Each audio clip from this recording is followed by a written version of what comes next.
새벽에 하나님 우리에게 주시는 말씀은 잠언 14장 34절의 말씀입니다.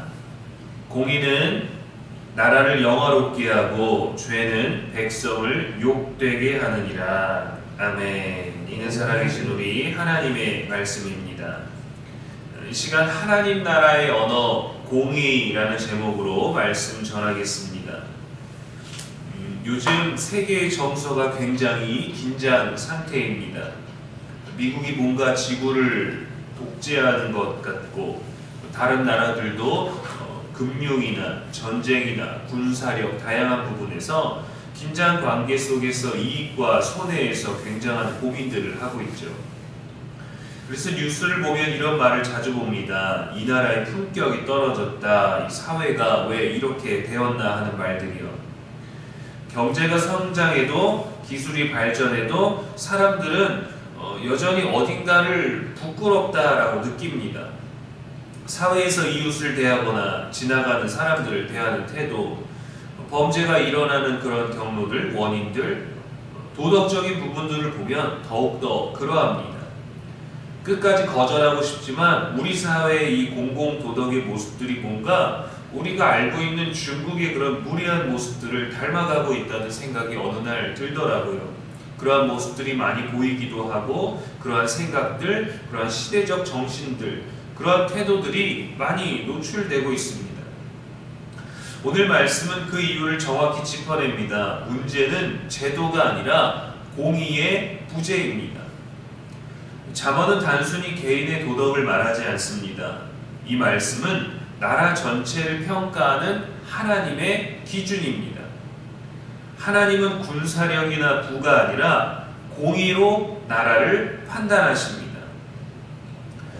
공의는 히브리어로 체다카입니다. 이 말은 법적 정의를 말하는 것이 아니라 하나님과의 올바른 관계, 약자를 보호하는 정의, 책임을 회피하지 않는 삶, 공동체 안에서 올바르게 바로 서는 질서를 말합니다. 즉 공의는 하나님의 성품이 삶과 제도 속에 구현된 이상적인 상태를 말하는 거예요. 그래서 공의는 말이 아니라 구조와 선택에서 드러납니다.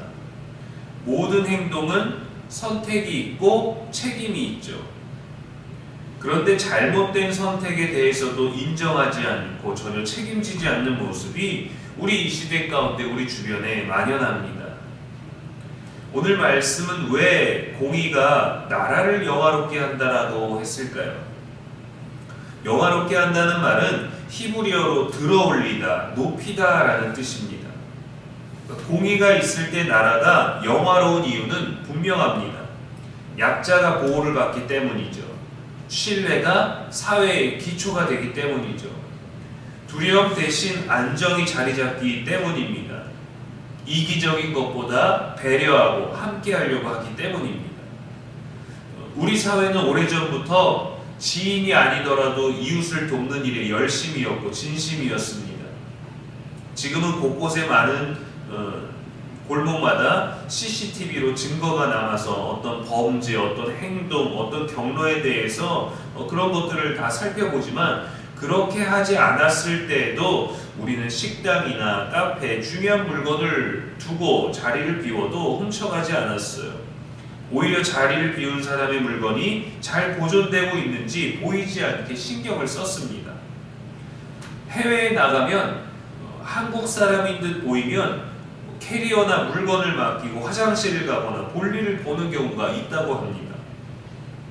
그만큼 한국 사람들에 대한 절대 남의 물건을 함부로 가져가지 않는다는 이 신뢰 인식이 있기 때문이에요. 한국 사람은 우리 물건을 끝까지 지켜준다라고. 그런데 오히려 그 좋은 신뢰 부분을 범죄로 악용하기도 합니다.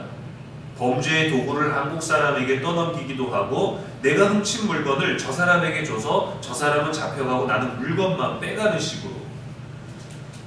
공의는 나라를 단단하게 만들고 백성을 숨쉬게 만듭니다. 서로가 누구인지 모르지만 신뢰가 있기 때문이죠.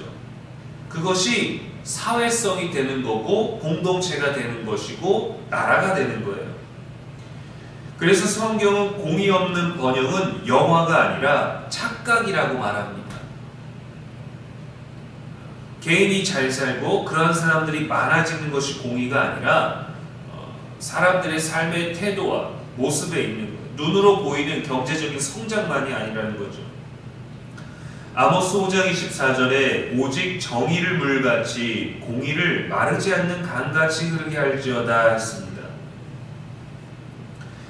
초대왕 사울은 자기 보존을 위해 공의를 무너뜨렸습니다. 그 결과 나라는 불안해졌고 백성은 흔들렸죠. 반면 다윗은 넘어질 때도 있었지만 공의 앞에서는 회개로 반응했습니다. 그래서 하나님은 그의 나라를 견고하게 하셨어요.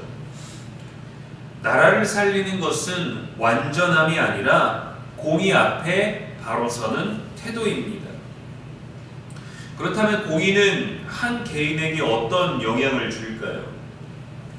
공의는 개인의 삶에서도 분명한 열매를 맺습니다.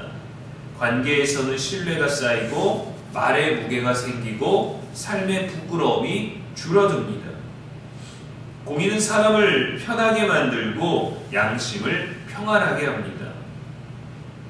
그럼 후반절에는 왜 죄가 개인이 아니라 백성을 욕되게 한다고 했을까요? 죄는 백성을 욕되게 하느니라 했습니다.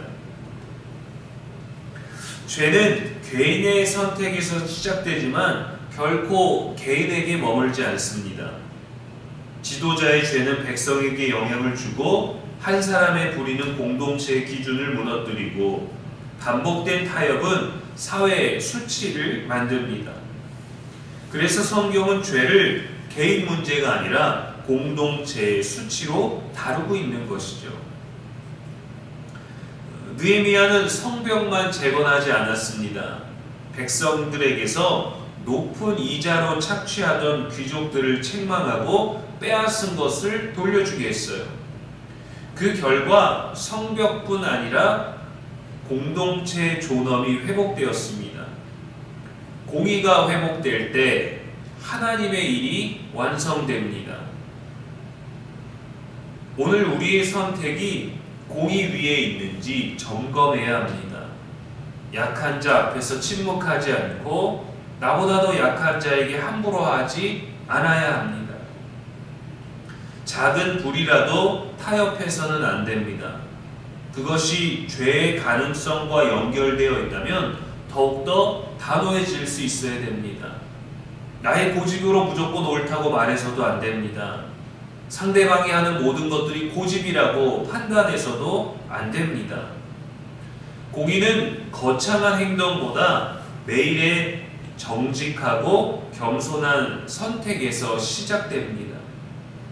공의는 나라를 높이고 불의는 공동체를 부끄럽게 합니다. 오늘 우리의 삶의 작은 행동 하나가, 태도 하나가, 선택 하나가, 책임 하나가 하나님 나라의 질서를 비춰주는 귀한 통로임을 기억하시기를 바랍니다. 주어진 오늘 하루 공의를 선택함으로 하나님께서 우리와 우리의 가정과 우리의 공동체를 영화롭게 하시기를 주님의 이름으로 축원합니다. 기도하겠습니다. 하나님 아버지, 우리 삶에 공의를 세워 주시옵소서. 작은 선택에도 주님의 뜻을 따르며 고민하게 하시고 공의로 공동체를 세우는 자가 되게 하시고 우리가 홀로 있을 때에도 하나님의 정의가 유지되는 삶이 되게 하여 주옵소서. 나만이 하나님의 질서를 지켜서 무엇이 될까라고 생각하지 아니하고 내가 하나님의 질서를 지키고 누군가 하나님의 질서를 지키고 있을 때 하나님의 공의가 우리 사원의 가운데 만연하며 또 우리의 옳은 정의가 바로 세워지는 그 하나님 나라를 꿈꾸는 그 확신을 가지고 하나님의 통치를 바라고 다스림을 기대하는 우리 모두가 되게 하여 주옵소서. 오늘도 우리의 영원한 소망이 되시는 예수님의 이름으로 기도합니다. 아멘.